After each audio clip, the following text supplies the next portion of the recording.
இந்த low pressure area அப்படின்றது இருக்கிறதுலே லோயஸ்ட் கேட்டகரி.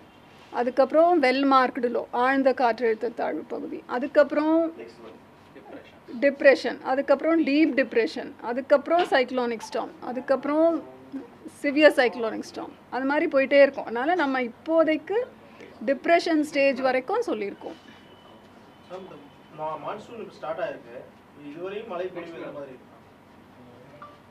இதுவரை தமிழகத்துக்கு 14 சென்டிமீட்டர் மழை அளவு வந்திருக்கு இன்றைய தேதி வரை. 1 அக்டோபர் ஸ்டார்ட் ஆனதுலேருந்து 1 காலநிலை பிரகாரம் நம்ம 1 அக்டோபரிலிருந்து 31 டிசம்பர் வரைக்குமான அந்த 3 மாத காலத்தில் உங்களுக்கு எவ்வளோ மழை பொழிவு வருதோ அதை தான் வடகிழக்கு பருவமழை நாள் வரும் மழைன்னு எடுத்துக்கிறோம். ஸோ அப்படி பார்த்தா இன்றைக்கு வரைக்கும் நமக்கு 14 சென்டிமீட்டர் மழை அளவு கிடச்சிருக்கு. தமிழகம் முழுவதும் எடுத்துக்கொண்டால் அது இயல்பை விட 58% அதிகமாக தான் இருக்கிறது இன்றைய தேதி வரைக்கும். இயல்பை விட 58% அதிகம்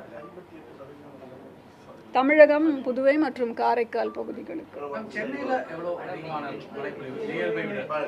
20%. அதுவும் நம்ம வெப்சைட்டில் அப்லோட் பண்ணியிருக்கோம், அதை நீங்கள் பாருங்கள். 20%.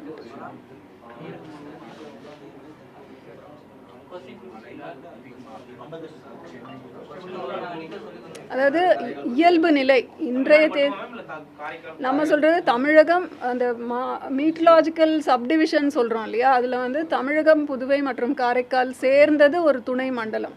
அதனால் கணக்கிடும் போது அந்த 3ஐயுமே சேர்த்து தான் நம்ம கணக்கிடுவோம். 14ன்றது அந்த ஃபுல் ஏரியாவுக்கும் சேர்த்து. இயல்பு நிலை இன்றைய தேதிக்கான இயல்பு நிலை 9 சென்டிமீட்டர்.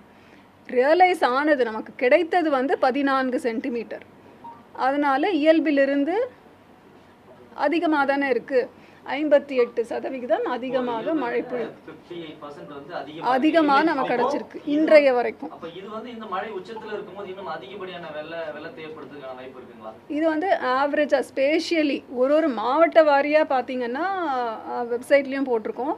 திருநெல்வேலியில் மிக அதிகமாக இயல்பை விட 254% அதிகமாக இருக்குது.